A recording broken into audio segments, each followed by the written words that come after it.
la parole, ainsi que cette parole, au Dieu de grâce, ne reste pas comme de vains mots, comme Seigneur éternel, mon Dieu, moi, des paroles qui vont passer, mais des paroles, Seigneur, qui vont transformer notre vie. Règne pendant ces temps encore. Et que tout le reste des temps, Seigneur, que le Saint-Esprit règne. Que tout esprit soit captif à l'obéissance du Saint-Esprit. Et que tout ce qui ne confesse pas ton nom n'ait aucune influence en se lier au nom de Jésus. Merci pour ta grâce, ta faveur. Parle-nous dans le nom de Jésus. Amen. Alléluia. Est-ce qu'on peut acclamer, bien acclamer le Seigneur? Gloire à Dieu, gloire à Dieu. C'est une grâce, une faveur. Et nous retrouver la maison du Seigneur, c'est dimanche. Comme David l'a dit, je suis dans la joie quand on me dit, allons dans la maison de l'Éternel. Nous sommes tous dans la joie d'être là ce matin. Alléluia. Nous rendons grâce à Dieu pour l'occasion qu'il nous accorde d'être ici devant et parler de sa part. Nous voulons aussi dire merci au pasteur qui cède sa chair pour que nous ayons l'occasion de participer ou d'assister à son ministère. Il y a pratiquement quelques dimanches, le pasteur était en train de nous enseigner sur être rempli du Saint-Esprit. Je crois que ça a pris 4 ou 5 dimanches. Et aujourd'hui, nous allons devoir clôturer ces enseignements. Nous allons clôturer ces enseignements. Évidemment, il y aura un peu de commentaires. Mais nous allons revenir sur ce que le pasteur a enseigné. Et nous allons placer quelques mots. Et enfin, nous allons nous remettre dans la prière. L'objectif ce matin, c'est que lorsque nous allons prier, nous allons beaucoup prendre le temps de la prière, que chacun de nous soupire du fond de son cœur d'être rempli du Saint-Esprit. Alléluia. Et ceux qui n'ont jamais expérimenté la plénitude du Saint-Esprit en auront l'occasion. Et ceux-là qui ont déjà expérimenté cette plénitude vont encore bien vouloir être remplis, renouveler le Saint-Esprit en action dans leur vie. Le texte de base était Ephésiens 5, versets 18 et 19. Ephésiens 5, 18 et 19. Ne vous enivrez pas de vin, c'est la débauche. Soyez au contraire remplis de l'Esprit.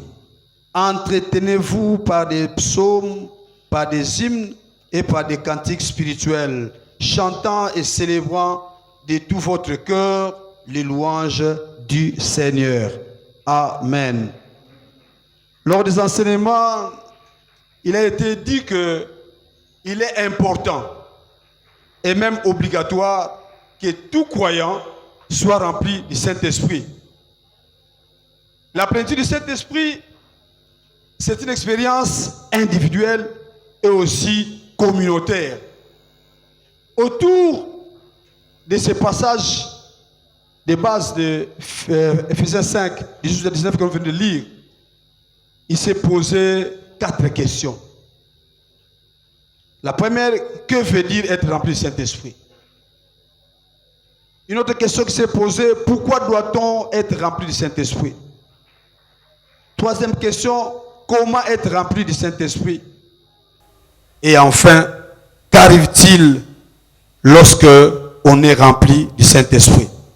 C'est à toutes ces 4 questions que les enseignements pendant tous ces dimanches ont tenté à répondre. Et comme je disais tout à l'heure là, nous allons un peu y revenir en marquant aussi les petites choses. Comme je disais tout à l'heure là, l'expérience de la plénitude du Saint-Esprit est une expérience individuelle et collective. Nous le voyons dans Acte 2, du 1er au 4e chapitre, au 4e verset. Quand on dit une expérience individuelle, c'est-à-dire chacun individuellement concerné. Mais une expérience aussi communautaire, c'est-à-dire pouvoir être dans une communauté telle que dans Acte 2 et Acte 4, ils étaient tous dans la chambre haute, en train de prier. C'est là où ils ont expérimenté la plénitude du Saint-Esprit telle que ça a été promis par le Seigneur. À la première question, que veut dire être rempli du Saint-Esprit? nous voudrons ici noter que l'expression remplie de cet esprit d'abord revient dans la Bible. Cette expression revient dans la Bible plusieurs fois. C'est dans l'Ancien comme dans le Nouveau Testament. Quand nous lisons, nous allons voir qu'on parle, évidemment, d'une certaine façon aussi dans l'Ancien Testament, être rempli du Saint-Esprit. C'est-à-dire, être rempli du Saint-Esprit, c'est se laisser sous l'influence du Saint-Esprit. C'est se laisser sous la conduite du Saint-Esprit. C'est se laisser sous le gouverne, c'est-à-dire être gouverné, être conduit, être influencé, être géré par le Saint-Esprit. Et vous voyez, parfois il y a une très mauvaise conception. Les gens disent que le Saint-Esprit vient posséder. Non, non, non, non, non. Il a été bien souligné. Le Saint-Esprit ne possède pas. Il n'y a pas l'aspect de possession avec le Saint-Esprit. Mais il y a plutôt l'aspect de collaboration. Le Saint-Esprit ne vient pas s'imposer dans la vie de quelqu'un. Le Saint-Esprit ne peut pas prendre de place dans la vie de quelqu'un comme une certaine imposition. Non, il vient collaborer. Le Saint-Esprit arrive, il collabore avec notre soumission volontaire. C'est nous qui désirons, c'est nous qui voulons. Ainsi, il vient. Il collabore avec celui qui aspire, il collabore avec nous et nous le laissons maintenant la place d'agir dans nos vies. Être rempli du Saint-Esprit, c'est laisser le Saint-Esprit faire des choses en nous et par nous. Alléluia. Être rempli du Saint-Esprit, c'est permettre au Saint-Esprit de parler par nous, c'est permettre au Saint-Esprit d'agir par nous, permettre au Saint-Esprit de se glorifier dans nos vies. Alléluia. Dans Acte 2, 4, nous voyons pour la première fois. Nous voyons pour la première fois. Ici, les gens vont expérimenter la plénitude du Saint-Esprit. Et c'est le jour qu'on reçoit le Saint-Esprit qu'on est rempli. Quand le Saint-Esprit survient sur nous, c'est ce jour-là que nous sommes remplis. Si nous lisons la dernière partie, et ils furent tous remplis du Saint-Esprit. Ils furent tous, sans exception. Ici, on voudrait souligner quelque chose de très intéressant. Parce qu'il y a des chrétiens qui ne se prennent pas le Saint-Esprit, qui croient comme s'ils étaient exclus. Ou il y en a qui pensent que le Saint-Esprit est réservé à une certaine catégorie de chrétiens, des responsables, pasteurs, apôtres ou les aînés de la foi. Non. Quand nous lisons Acte 2, au 4e verset, nous voyons que tous ceux qui étaient là étaient remplis du Saint-Esprit. Les apôtres de Jésus et plusieurs autres qui suivaient et qui attendaient d'être remplis du Saint-Esprit ont expérimenté la plénitude du Saint-Esprit. Sans distinction de race, sans distinction de classe sociale. Je voudrais ici souligner un aspect, que notre Dieu est un Dieu d'équité. Il ne fait pas exception de personne. Il n'écarte pas certains pour privilégier d'autres. Alléluia. Le Saint-Esprit dans Acte 2 n'est pas descendu seulement sur les apôtres. On dit qu'il y avait les apôtres, il y avait les autres ceux qui suivaient et d'autres qui attendaient le Saint-Esprit descendre. Et il est descendu sur tout cela, sans distinction de genre, de sexe, donc, sans distinguer la classe sociale ou même moins encore la race. Cette expérience, très souvent, pas toujours, mais l'expérience de la plénitude du Saint-Esprit est souvent suivie d'un signe très important ou d'un signe très utile, c'est le parler en langue. Il ne veut pas donc dire ici que celui qui ne parle pas en langue n'a pas connu la plénitude du Saint-Esprit. Non. C'est un signe. On dit bien, c'est souvent ce signe qui accompagne cela.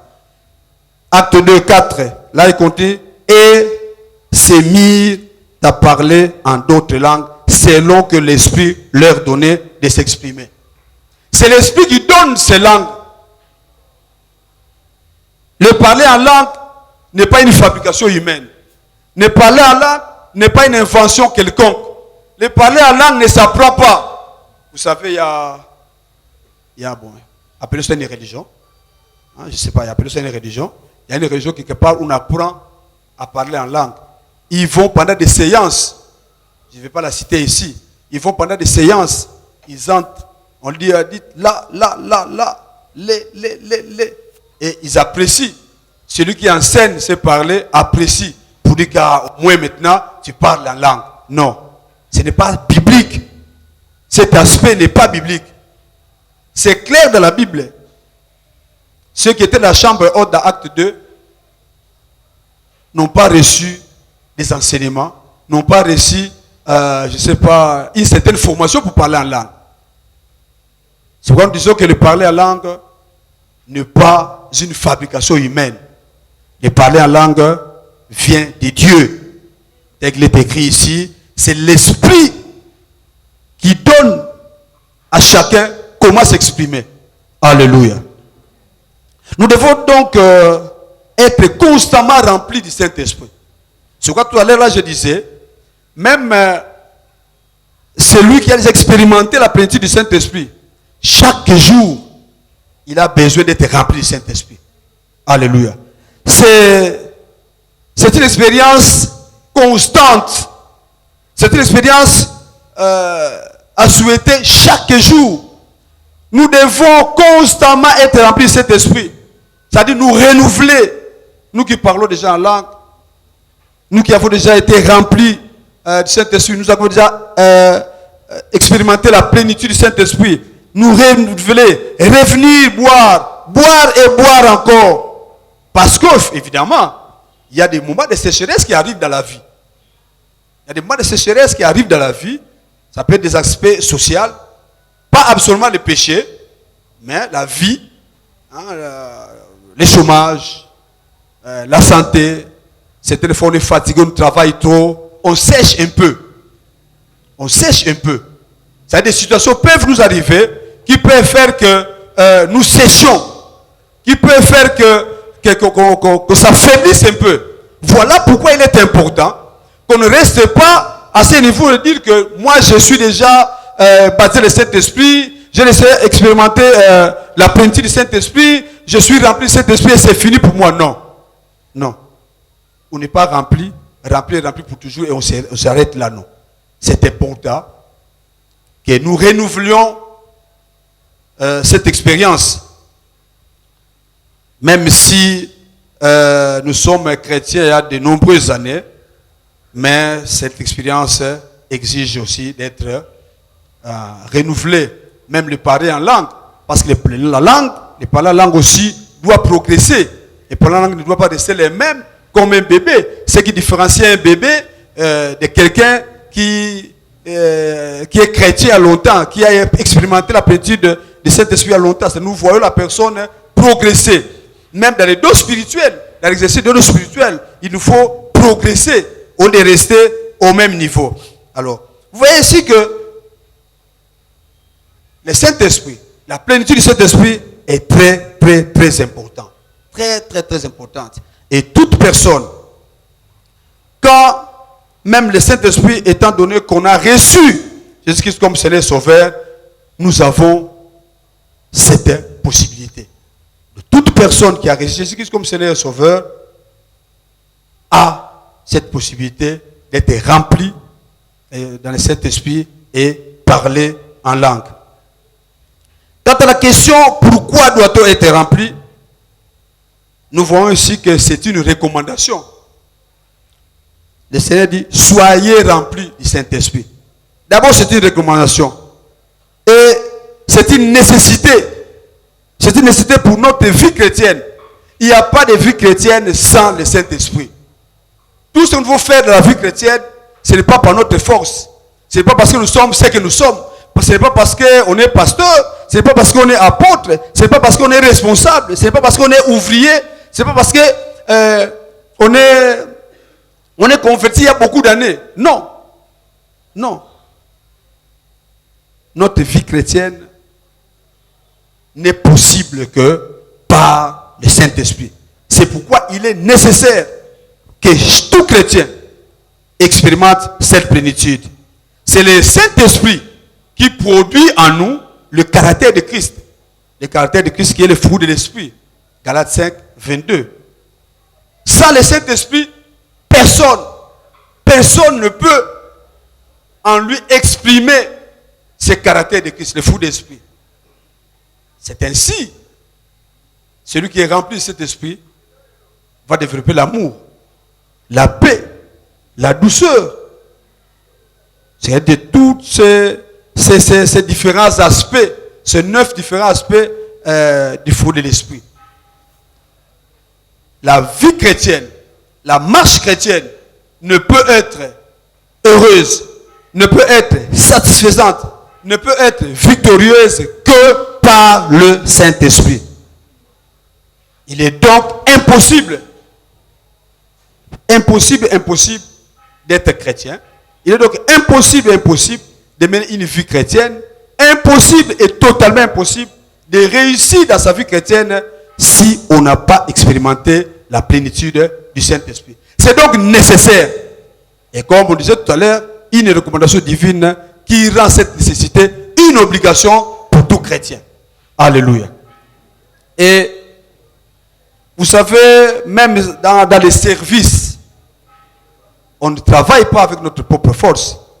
Aucun chrétien qui va prétendre travailler avec ses propres capacités. Aucun pasteur ne peut prétendre prêcher, gérer l'église, conduire le peuple de Dieu par ses propres capacités.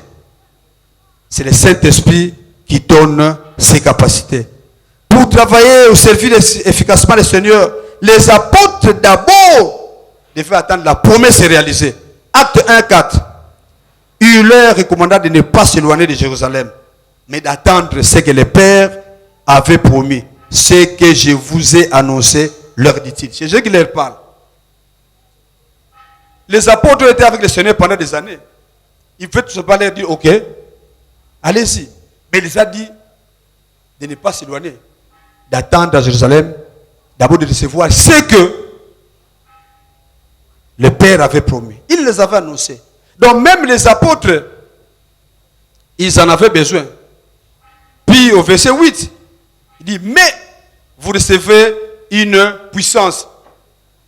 Le Saint-Esprit reviendra sur vous, vous serez mes témoins à Jérusalem, dans toute la Judée, dans la Samarie et jusqu'aux extrémités de la terre. Donc pour être témoin, il ne faut pas seulement, soit se convertir, connaître la parole de Dieu, mais il faut être rempli du Saint-Esprit. Et les apôtres ont attendu. Alléluia. Acte 1:8 le dit. Ils ont attendu. On les a promis. Le Seigneur les promet. Vous recevrez une puissance. Ici, on veut souligner, le Saint-Esprit n'est pas une puissance. Non. Le Saint-Esprit n'est pas une force. Non. Mais quand le Saint-Esprit vient sur vous, il vous équipe. Il vous donne certaines puissances. Alléluia. C'est pourquoi il dit, mais vous recevrez une puissance, le Saint-Esprit survenant sur vous. Autrement, si on peut paraphraser, on dirait que lorsque le Saint-Esprit surviendra sur vous, vous recevrez une puissance. Alléluia. Et ainsi, vous serez mes témoins. On ne peut pas être témoin de soi-même par sa force, parce qu'on connaît la Bible, non. On ne peut pas être témoin de soi-même parce qu'on est converti il y a des années, non. Ce qui nous permet, c'est nous qui nous capacite, c'est lui qui nous donne des moyens, des capacités pour être témoin, c'est le Saint-Esprit. Voilà pourquoi les apôtres ont attendu. Et même si nous allons plus loin dans la vie du Seigneur Jésus-Christ lui-même, il a dû d'abord attendre d'être rempli par le Saint-Esprit. Alléluia. Luc 4:18 le dit. Quand le Seigneur est arrivé dans la synagogue, on lui a donné le livre le parchemin d'Ésaïe. La Bible dit qu'il a ouvert et il a lu cette portion des Écritures en d'Ésaïe 61. Dans Luc 4:18 dit, l'Esprit du Seigneur est sur moi parce qu'il m'a oint. Ah, vous voyez? L'Esprit du Seigneur est sur moi parce qu'il m'a oint. Et si le Seigneur insiste, il donne les raisons pour lesquelles l'Esprit du Seigneur l'a oint. nous voudrions ici attirer notre attention tous. Quand nous sommes remplis du Saint-Esprit, ce n'est pas pour le gaspillage. Alléluia. C'est pour un but que le Seigneur nous remplit du Saint-Esprit. Le Seigneur, lisant cette portion dans Luc 4, 18, dit: l'Esprit du Seigneur est sur moi parce qu'il m'a oint pour annoncer une bonne nouvelle aux pauvres. Il m'a envoyé pour guérir ceux qui ont le cœur brisé, pour proclamer aux captifs la délivrance et aux aveugles les recouvrements de la vie, pour envoyer libres les opprimés, pour publier une année de grâce du Seigneur. Alléluia. Donc le Seigneur, notre maître, notre modèle parfait, lui-même, il a d'abord attendu d'être rempli du Saint-Esprit, ainsi commencer le travail. Alléluia. Alléluia. Donc c'est très important, très capital pour nous, pour notre vie quotidienne, pour notre marche chrétienne et aussi pour les services. Que faut-il donc faire pour être rempli du Saint-Esprit? Comment peut être rempli du Saint-Esprit? C'est la question qu'on se pose. Parce qu'on a vu des gens qui sont convertis il y a des années, mais qui n'ont jamais peut-être parlé en langue. Et il y en a qui se plaignent. D'autres se disent: ah, bon, ils ont un petit namoroté. Okay. Une façon de se consoler. Mais nous ne les condamnons pas non plus. Parce que du reste, s'ils ont accepté Jésus comme Seigneur Sauveur, ils sont chrétiens. Alléluia. Comment être rempli de cet esprit? Nous avons dit ici que le Saint-Esprit collabore. Il collabore, il sollicite notre soumission volontaire. C'est ainsi que pour être rempli de cet esprit, il faut avoir soif. Il faut désirer. Jean 7, 37 le dit. Jean 7, 37. Le dernier jour, le grand jour de la fête, Jésus se tenant debout, s'écria: si quelqu'un a soif, qu'il vienne à moi et qu'il boive. Alléluia. Donc il faut désirer. Il faut exprimer certaines soifs. Comment peut-on être rempli? Un élément, c'est à partir du désir. Comme le Saint-Esprit ne vient pas s'imposer, c'est que celui qui ne désire pas ne verra rien. Mais celui qui désire, celui qui a soif, qui s'approche pour boire, il aura de l'eau à boire. Alléluia. Pas seulement désirer, pas seulement avoir soif, mais la deuxième chose, il faut demander à Dieu. Acte 2, D4 le montre bien.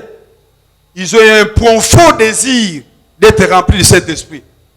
Mais ils ne se sont pas arrêtés là-bas par ce désir. Ils ne se sont pas arrêtés là-bas.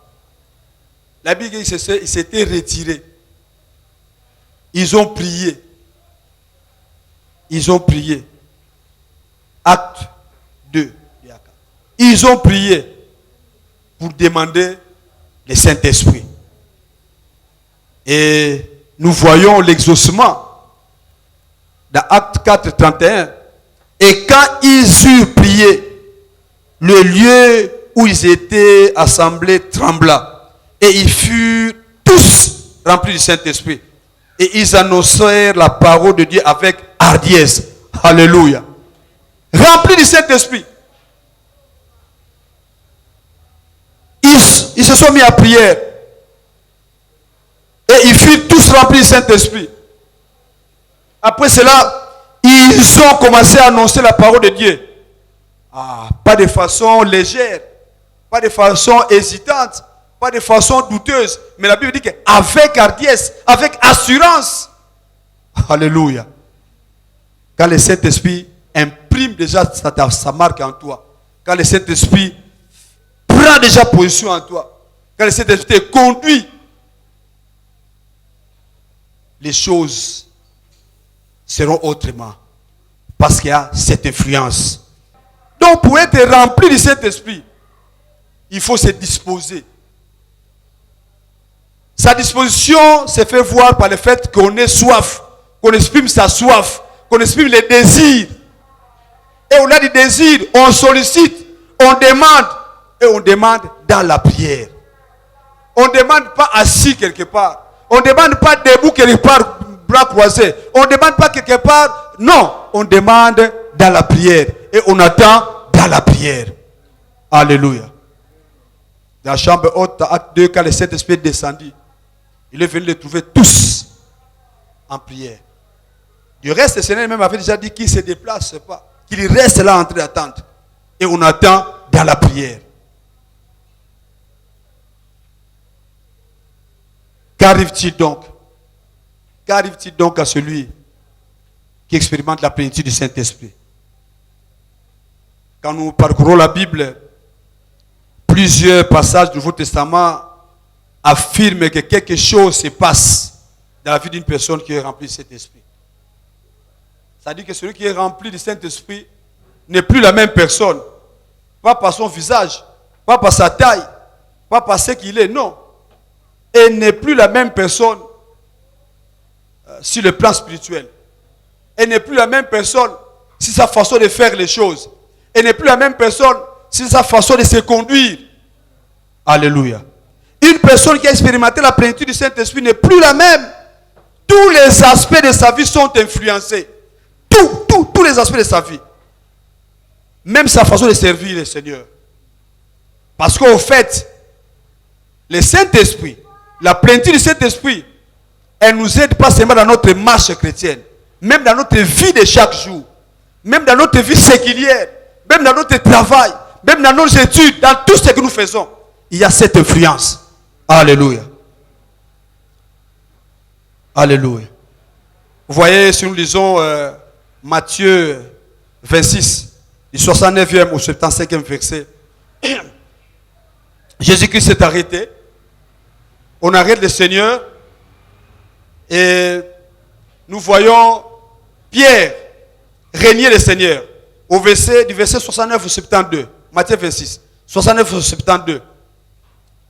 Au verset 69, déjà, une servante l'approche et lui fait voir que toi aussi, tu étais avec cet homme-là. Pierre va régner.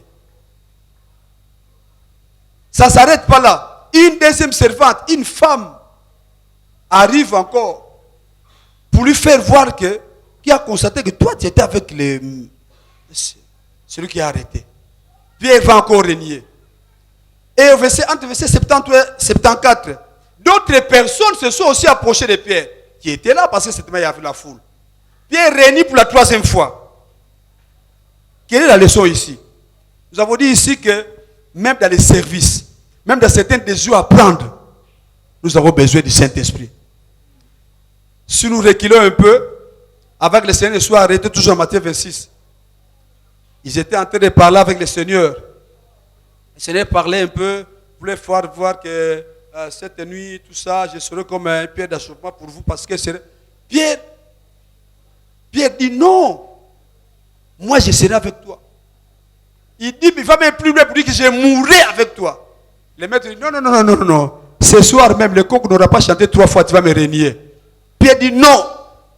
Et la Bible dit que même d'autres disciples ont abordé le même sens que Pierre pour dire non, nous serons avec toi. Là, nous comprenons aussi quelle leçon à tirer. Ici, nous voyons que Pierre a agi en tant qu'humain tout simplement. Il a agi dans la chair. Il a considéré ce qu'il était. Comme on dit à Lingala, qui Pierre naïe. Mais finalement, devant une femme,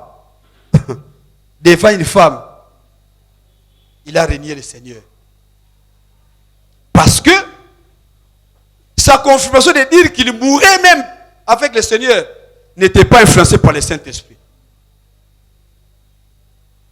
Bien aimé, même dans notre façon de faire les choses, même dans notre travail, même dans nos études, si nous avons l'habitude de consulter le Saint-Esprit,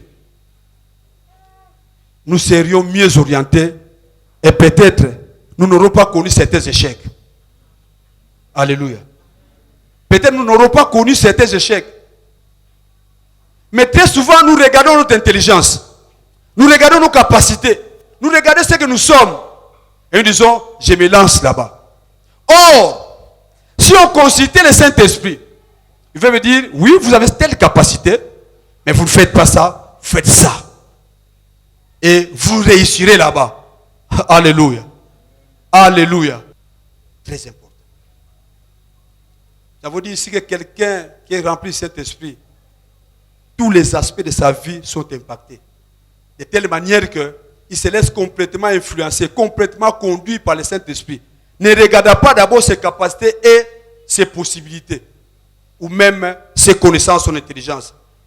Ici, dans ce cas, ici, Pierre a agi, a parlé de façon charnelle. Ah, voilà pourquoi devant cette femme, il aura peur. Devant une femme, Pierre, devant une femme. Ce n'est pas pour minimiser les femmes, hein? Mais Pierre, qui a été avec le Seigneur, qui a parcouru tous ces chemins, devant une femme, les deux, une d'abord et une deuxième, il va régner le Seigneur. Mais le même Pierre, poltroyer, peureux, après l'expérience du Saint-Esprit, il est armé d'un courage inexplicable. Armé d'un courage inexplicable. Si nous lisons tout le chapitre acte 2, quelque part vous allez lire au verset 37, il a d'abord commencé à parler. Pierre se lève. Il commence à pouvoir recadrer les gens qui se moquaient de ceux-là qui parlaient en langue, disant que ces gens ici sont ivres. Pierre se lève devant cette foule. Il commence à parler recadrer. Et non. Il est 6 heures du matin. Ces gens ici, ils ne sont pas ivres. Ils ne sont pas ivres. Il a commencé à détailler, il a commencé à parler du Seigneur, il a commencé à parler du Seigneur. Il a témoigné le Seigneur. Et au verset 37, à la fin, ces gens-là se disent, hommes frères, que ferons-nous? Alléluia. Alléluia. Pierre, autrefois, réunit le Seigneur devant cette femme. On dit parce que ce qu'elle avait pris comme décision, ce qui rassurait au Seigneur qu'il était prêt, qu'il mourrait avec lui, c'était que charnel. Mais maintenant avec les cachets du Saint-Esprit, c'est un autre Pierre. Autrefois poltron, peureux, mais aujourd'hui très courageux. Devant les gens, il s'élève, il contredit cette foule qui s'est moquée de ceux-là qui parlaient en langue, disant qu'ils étaient ivres. Il recadre cette foule. Il leur parle, il témoigne le Seigneur Jésus-Christ.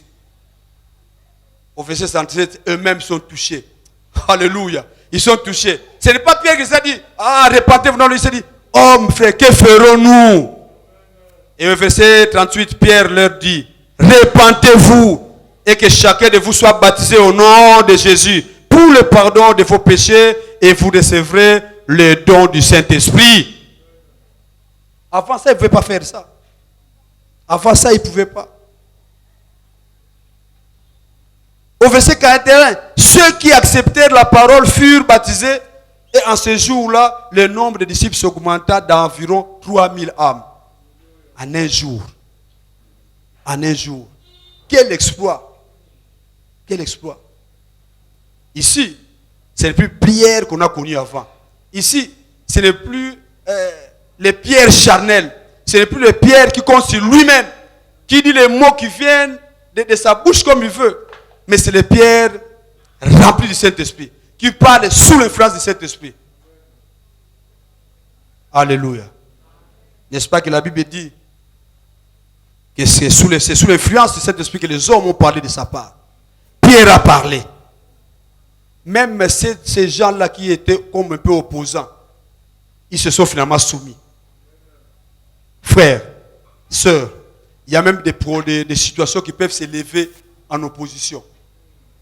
Il y a même des gens qui peuvent s'élever en opposition.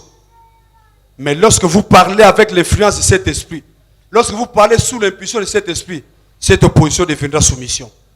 Alléluia. Cette opposition deviendra soumission. Ces gens qui se moquaient de ceux-là qui parlaient en langue, disaient qu'ils étaient ivres, quand ils ont entendu Pierre. La Bible ne dit pas qu'il les a forcés. La Bible ne dit même pas qu'il a fait un appel. Qui veut recevoir le Seigneur? Non.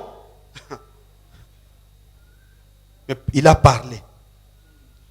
Et les cœurs ont été touchés. Ils se sont eux-mêmes proposés. Voilà pourquoi, au verset 41, il confirme, la Bible confirme qu'environ 3000 âmes ont donné leur vie au Seigneur Jésus-Christ. Dans Acte 4, Le Seigneur est arrêté. Mais Pierre devant une grande opposition des autorités juives. C'est Pierre qui est arrêté avec Jean ici dans Acte 4. Après avoir accompli les miracles devant les temples, dans Acte 3. Les autorités juives trouvent qu'il faut tout faire pour museler ces gens-là. Il faut les mater pour que cette nouvelle ne se répande pas. Ainsi, ils pouvaient étouffer l'évangile. Jean et Pierre vont comparaître devant les Sanhedrin. Mais ce qui est curieux, encore une fois de plus, Pierre va s'élever devant les autorités juives, devant les Sanhedrin. Il s'élève. La Bible verset 8 dit ceci. Acte 4, 8 dit ceci. Alors Pierre, une bonne précision, rempli du Saint-Esprit, leur dit. Alléluia. Pierre n'a pas parlé à sa manière. La Bible souligne bien, alors Pierre, rempli du Saint-Esprit. Cette précision est très utile. C'est qu'il parle sous l'influence du Saint-Esprit. Rempli du Saint-Esprit, leur dit, chef du peuple et ancien d'Israël. Il leur parle. Et même au verset 19, il leur dit, et s'il est juste devant Dieu, de vous obéir plutôt qu'à Dieu. Il s'oppose. On leur dit, non, vous ne devez pas dire ça. Non, comment c'est fait? C'est fait. Mais Pierre fait voir à ses autorités, malgré cette opposition, malgré ces menaces, il ne pouvait qu'obéir à Dieu. Il ne pouvait pas baisser face à ces menaces. Ne peut le faire que celui qui est sous l'influence de cet esprit. C'est-à-dire pour dire que, bien aimés la Seigneur, nous, si le Saint-Esprit nous saisit, nous ne serons plus les mêmes chrétiens. Même dans notre façon de travailler à l'église. Nous ne serons plus les ouvriers qu'on pousse. Nous ne serons plus les ouvriers qui paraissent aujourd'hui et qui disparaissent demain. Nous ne serons plus les ouvriers qui se vont se comporter comme ils veulent. Même face à certaines sollicitations mauvaises. Le Saint-Esprit en nous va nous aider. Le Saint-Esprit en nous va nous pousser à savoir bien réagir. En conclusion, nous devons retenir que tout chrétien doit aspirer à être rempli du Saint-Esprit. Et ce, continuellement. Chaque jour de notre vie. Chaque matin quand on se réveille. Même chaque soir quand on va aller au lit. Qu'on sollicite toujours d'être renouvelé. Entretenons le feu du Saint-Esprit. Par une vie de prière. Par une vie de sanctification. En fait, le Saint-Esprit c'est comme un feu qu'on doit entretenir. Même les dons spirituels. Il faut un certain entretien. Vous savez, quand aussi on met les feux, le bois, plus que on s'occupe pas de les joindre, le bois se sépare, et puis le feu peut s'éteindre. Même si on prépare avec la braise, à un moment donné, on est obligé de secouer le brasier pour que les cendres libèrent un peu et que les braises se resserrent. Le Saint-Esprit, c'est un feu qu'il faut entretenir par la qualité de notre vie. Le parler en langue, c'est à entretenir par la qualité de notre vie et par une vie de prière en parlant en langue. Les dons spirituels, c'est à entretenir par la qualité de notre vie. Parce que il peut arriver que ces dons s'endorment. Il peut arriver que ces dons même disparaissent. Ce matin, bien-aimés, nous devons connaître cette expérience. La plénitude du Saint-Esprit. Acte 2, 39, car la promesse est pour vous. C'est Pierre qui s'adresse à ces gens. Il dit, car la promesse est pour vous. Aujourd'hui, cette parole s'adresse aussi à nous. Nous devons nous dire, car la promesse est pour nous. Pour vos enfants. Pour nos enfants. Et pour tous ceux qui sont au loin. à aussi grand nombre que le Seigneur notre Dieu les appellera. La promesse est encore d'actualité aujourd'hui. Vous n'avez jamais expérimenté? C'est possible ce matin. Vous n'avez jamais expérimenté? C'est possible de renouveler ce matin. Du reste, Joël 2,28 le confirme. Il dit, dans les derniers jours, je répandrai mon esprit sur toute chair. Toute chair, sans exception. Toute chair. Vos fils et vos filles prophétiseront. Vos vieillards auront des songes. Et vos jeunes gens des visions. Vous n'êtes pas exclus. Aujourd'hui aussi, vous n'êtes pas exclus. Vous pouvez expérimenter cette plénitude.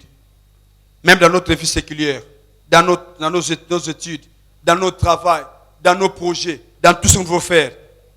Le Saint-Esprit, présent en nous, nous conduisant, nous influençant, nous orientant, nous dirigeant, nous réussirons. Mais seulement, ne l'attristons pas. Alléluia. Parce que vous attrister le Saint-Esprit. C'est une personne qui a des émotions. Ce matin, je disais, bien aimé, vous pouvez connaître cette expérience. Vous n'êtes pas exclus, car Dieu ne fait exception de personne. Quel que soit ton âge, quel que soit ton rang social, tout dépend de ta soif, tout dépend de ton désir, tout dépend de ta disposition. C'est possible de les renouveler. Même si autrefois tu parlais en langue, mais tu t'es rendu compte que ça fait des temps, ça ne vient plus. C'est possible de te renouveler ce matin. Autrefois peut-être tu prophétisais, autrefois peut-être tu étais fort dans les dons spirituels, les discernements des esprits. Je sais quel don. Mais c'est parti. Ce matin, c'est possible que le Saint-Esprit te renouvelle. Est-ce que tu peux prendre la position que tu veux pour prier?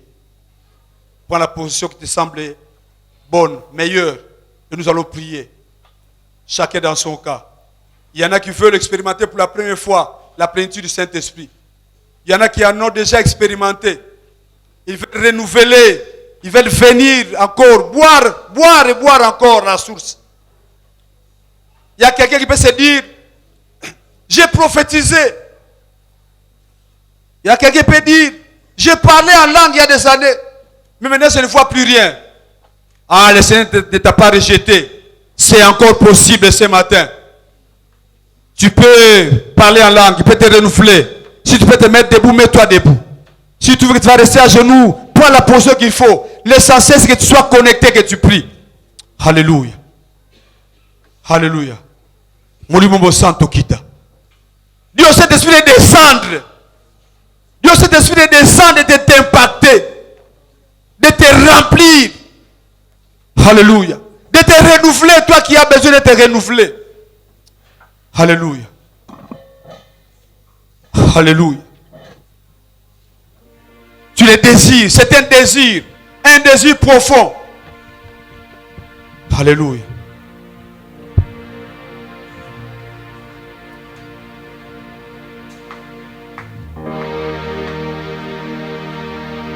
Alléluia. Quitta, descends Saint-Esprit de Dieu. Alléluia.